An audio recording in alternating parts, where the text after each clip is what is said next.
Muli na namang binansagan bilang isa sa worst airports in the world ang NAIA o Ninoy Aquino International Airport. Sa artikulo ng isang international website, pinuna ang di manoy pangit na mga pasilidad at serbisyo ng ating paliparan. Pero sagot ni Transportation Secretary June Abaya, wala naman daw bagong sinabi ang artikulo. May report si Micaela Papa. 32 milyong pasahero raw ang taunang gumagamit sa Ninoy Aquino International Airport. Kahit pa 6 na milyong pasahero lang ang orihinal na kapasidad nito. Ang siksika ng mga pasahero raw ang dahilan kung bakit muli na namang binansagan kamakailan ang NAIA bilang worst airport in the world ng international website na The Cheat Sheet.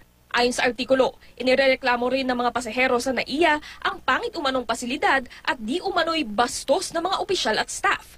Pati na rin ang mahaba umanong waiting time. Hindi ito ang unang beses na naging paksa ng kritisismo ang NAIA.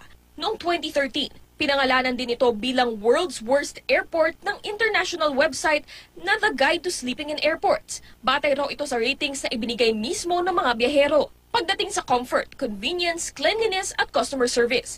Pero sagot ng Department of Transportation and Communications o DOTC, tila wala naman daw bagong nilalaman ang artikulo. Yung author ng report na ito is the same author that reported in 2012. So parang regurgitated. This is not something new. Bagamat aminadong hindi perpekto ang mga pasilidad ng NAIA, hindi naman daw masasabing bastos ang mga airport personnel. I could see long lines, probably kulang sa comfort room.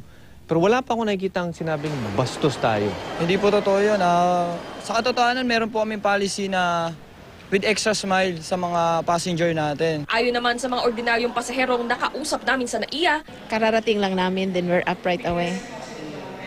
So no problem. It's not that worse. Maganda. Maganda ang airport ngayon. Oo, maganda. Oh, it's not worse, no. I don't believe it. kagabi naman pinasinayaan ni Pangulong Aquino at ni Secretary Abaya ang paglipat ng Emirates sa NAIA Terminal 3. Ang Emirates ang isa sa pinakamalaking airline sa buong mundo. Bilang bahagi ng pagdiriwang, lumapag sa NAIA ang double-decker Airbus 380, ang itinuturing na pinakamalaking passenger airplane sa buong mundo. At ang pilotong nagpalipad ng higanteng eroplanong ito, isa lang namang Pilipino, ang kababayan nating si Captain Franklin Desiderio. Si Desiderio ang unang Pilipinong certified na magpalipad ng Airbus 380. Bago ang pagdiriwang, ininspeksyon din ni Pangulong Aquino ang mga pasilidad ng NAIA 3. Micaela Papa, GMA News.